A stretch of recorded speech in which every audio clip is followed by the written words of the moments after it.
Jerry refers to as the ivory dungeon down in the basement where I have no windows and I have no idea whether it's dark out or light or whether it's raining or sunny. But I've been at Rockhurst now for, I think, 13 years. I've been teaching for 16 years. I taught for 8 years before I moved into the college placement office, and I coached cross country for 7 years. So I've had a little bit of experience dealing with parents as a teacher, as a counselor, and as a coach, which I know everybody in this room has had dealings with parents in many of those ways. Probably just as importantly, I've been a parent for 13 years. And I was trying to figure out, how to start this and what I wanted to do. And I brought a visual. I learned from Tom Norman, and there's always got to be a visual or something like that. And this is a picture of my family. I have 3 children.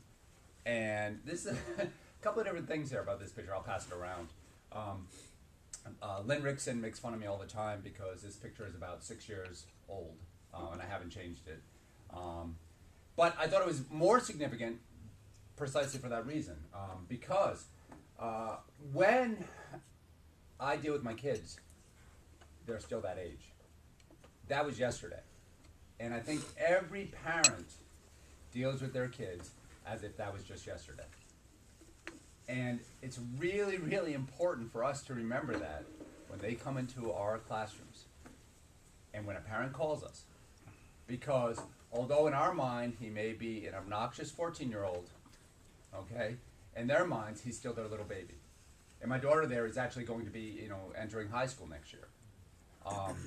And just to give you an illustration of this yesterday, there was a whole bunch of, my daughter goes to Curie of ours, and there were a whole bunch of Curie they had yesterday off, so there was like 8 kids from Curie shadowing yesterday. And I'm sitting there at the end of the day, I had to talk to Teresa about something. And one of the moms turns to Jack, and she's talking about open house, and she says, well, that's Ben's birthday. Now, I'm sure what was going through Jack's mind was like, yes, and why do I care? But to the mom, that was a significant detail, that it's Ben's birthday on the day of open house, and he may come to Rockhurst. And she was all excited, and Jack, of course, smiled and said, oh, that's great. But the fact is that they are our babies.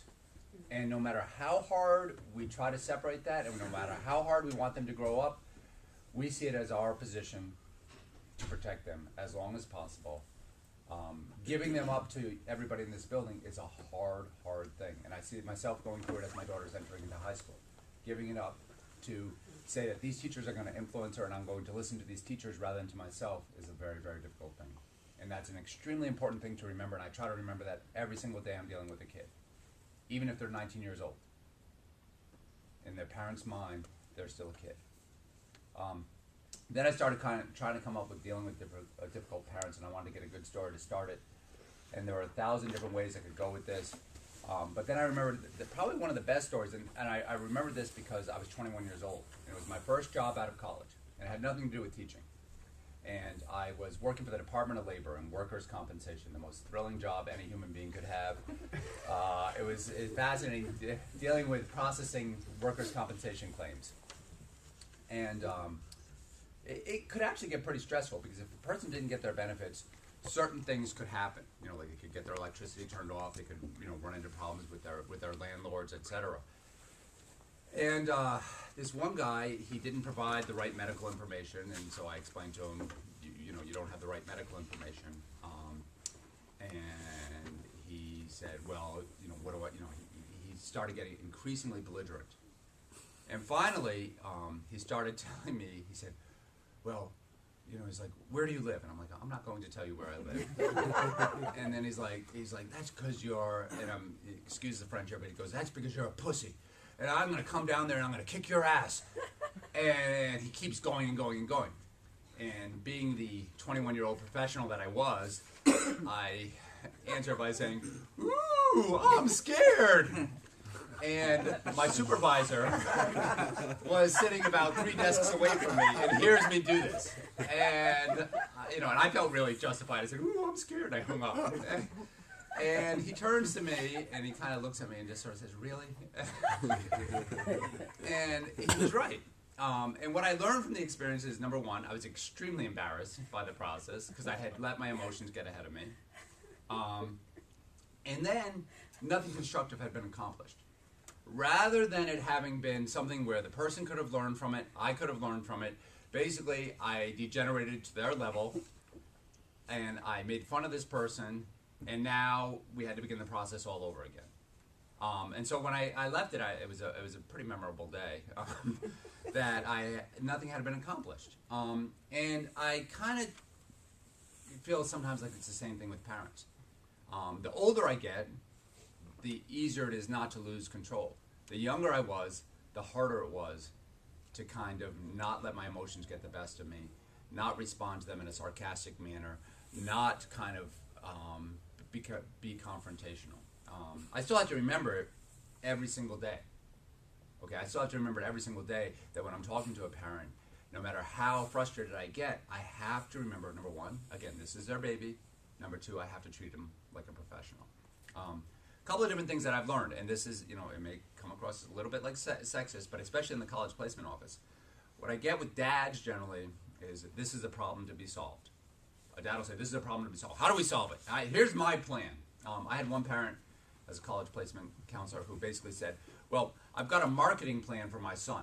And I'm kind of like, well, college doesn't quite work that way. We don't have a marketing plan put into place. And he was talking about, well, we're going to sell him as the Midwest kid, who grew up and he works on a farm sometimes, and now he's trying to apply to these Eastern schools. I'm like, it's not going to work, but I had to listen to him. And then I get moms.